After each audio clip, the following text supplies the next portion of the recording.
আসলে আজকে আমাদের ফার্স্ট সেশন ছিল ভিয়েতনামে।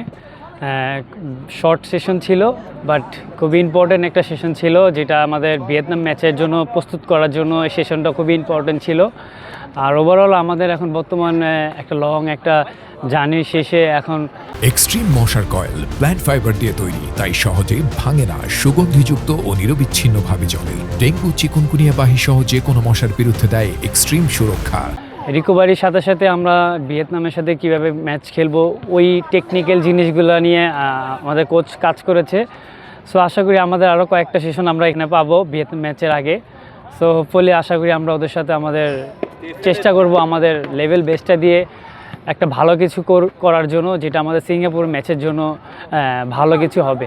গতকাল আমরা রেস্ট করেছি, সবাই অনেক টায়ার্ড ছিল, বিশ্রামে ছিল। আজকে আমাদের প্রথম অনুশীলন করছি, মাঠে এসে প্র্যাকটিসটা ভালো লাগতেছে ওয়েদারের সাথে।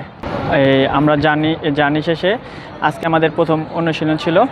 অনুশীলনটা শর্ট ছিল, বাট আমাদের প্র্যাকটিসটা অনেক ইন্টেন্সিটি ছিল।